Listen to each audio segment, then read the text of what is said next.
हरि फिरे कहत कबीर कबीर। रामायण में भी आता है, निर्मल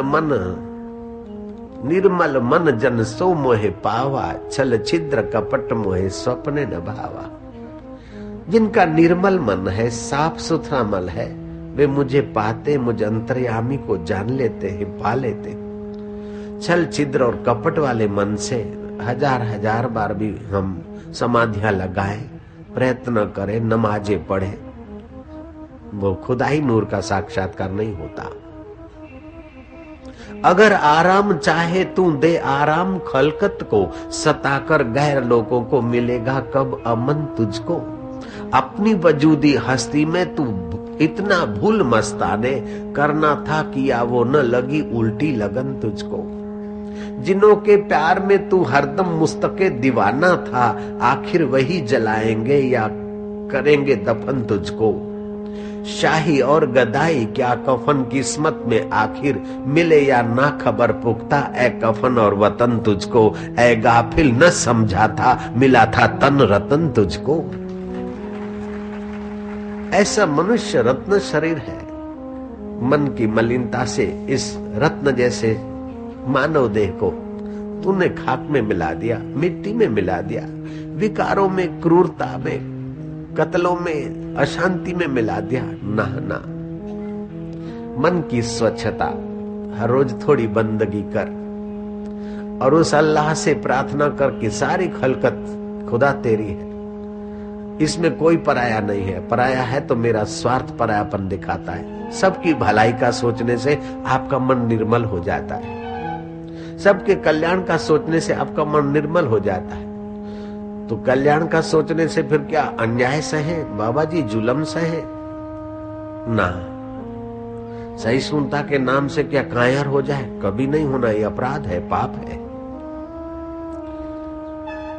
जैसे आपके शरीर में फोड़ा होता है, दाएं पैर में फोड़ा होता है तो आप वहां पैसे देकर भी ऑपरेशन करवाते, लेकिन पैर से द्वेष नहीं रखते। गंदगी निकालने के लिए आप ऑपरेशन भी करवा लेते, कड़वी दवा भी खा लेते। ऐसे समाज में अथवा शरीर में जो उचित होगा वो आपसे होके रहेगा, लेकिन आपके चित्त में द्वेष की आग नहीं होगी, ईर्ष्या की आग नहीं होगी, अशांति की आग नहीं होगी। आप ठीक से ऑपरेशन कर सकते। कृष्ण ने ऑपरेशन करवाया अर्जुन को तैयार करके। तो हमारा मन निर्मल हो। चौथी बात, पहली बात तन शुद्ध, दूसरी बात वाणी शुद्ध, तीसरी बात मन शुद्ध, चौथी बात धन शुद्ध। ईमानदारी से कमाया हुआ धन और कमाई का कुछ हिस्सा सत्कर्म में लगाया हुआ धन शुद्ध बनता है। माता पिता गुरुजन की सेवा में धन लगाने से धन की शुद्धि होती है। अच्छे अच्छे शास्त्र लिए पढ़े और दूसरों को पढ़ने के लिए सहायता रूप में हमारा धन खर्च हुआ, धन शुद्ध होता है। अर्थात भूखे को अन्न, प्यासे को पानी, वस्त्रहीन को वस्त्र, विद्याहीन को विद्या, भक्तिहीन को भक्ति और निगुरे को गुरु के रास्ते लगाने में जो भी हमारा धन खर्च होता है वो हमारे दूसरे धन को शुद्ध कर देता है। तो तन की शुद्धि, वाणी की शुद्धि, मन की शुद्धि और धन की शुद्धि, इसको शौच शब्द से समझना चाहिए। तेजा क्षमा धृति शौचम अद्रोह न अतिमानिता। अपने स्वभाव में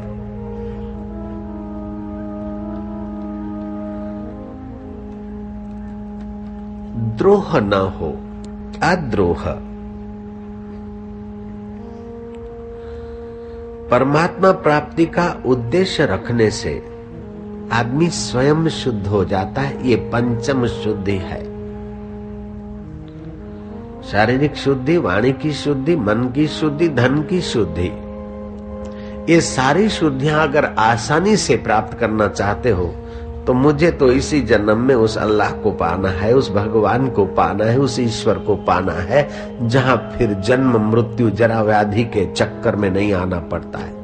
ईश्वर पाने का दृढ़ उद्देश्य रखने से बाकी के सद्गुण खींचकर चले आते हैं। जैसे चादर का एक छेड़ा पकड़ लो ठीक से तो 3 छेड़े तो बंधे बंधाए उससे।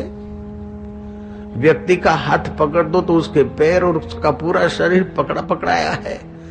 ऐसे तुम ईश्वर की शरण पकड़ लो, मुझे ईश्वर को ही पाना है, तो बाकी के सद्गुण तुम्हारे पास आने लगेंगे। ईश्वर से भी बढ़कर जब हम मिटने वाली वस्तुओं को पाने का उद्देश्य बनाते तो हमारा मन बेईमान हो जाता है, कूड़ा हो जाता है, कपटी हो जाता है, अशांत हो जाता है, भयभीत हो जाता है और अंत में निराश होकर हम मर जाते हैं। इंसान है जो रोता हुआ जन्मता है, फरियाद करता हुआ जीता है और निराश होकर मर जाता है। पैदा होता है तब भी रोता है, मरते समय भी रोता है और रोने का वक्त नहीं होता तब भी कम वक्त रोता है।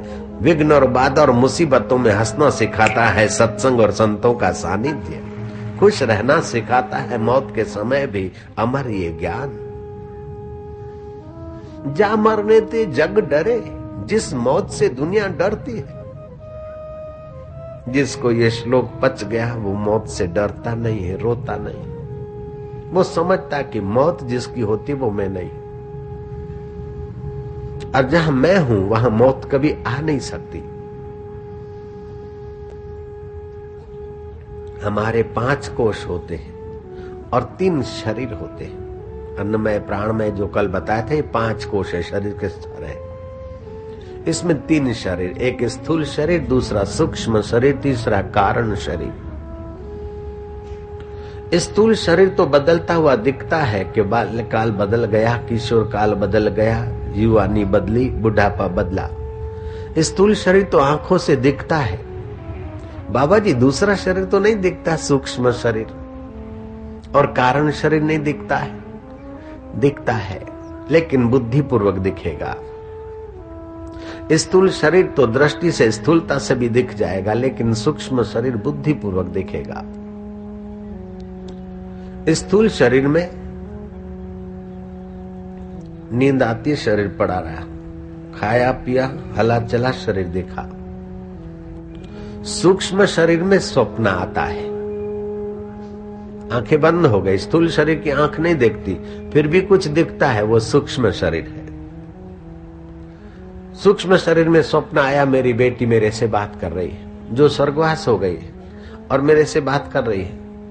इसमें 2 कारण है, एक तो हमारे संस्कार बेटी बनकर बात कर सकते हैं, दूसरा उसका सूक्ष्म शरीर हमारे सूक्ष्म शरीर से तादात्म्य करके बात कर सकता है।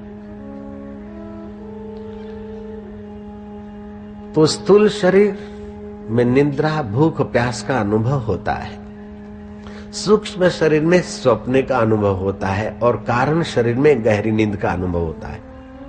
गहरी नींद कारण शरीर में आती है, स्वप्न सूक्ष्म शरीर में आता है और भूख प्यास स्थूल शरीर में आती है।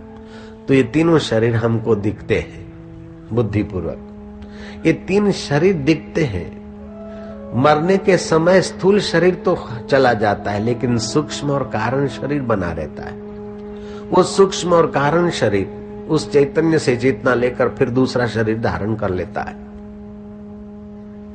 बाबा जी दूसरा शरीर तो धारण कर लेते, लेकिन हम अगले जन्म में क्या थे ये पता नहीं चलता। इसको ऐसा भगवान करते होंगे, क्या होता होगा?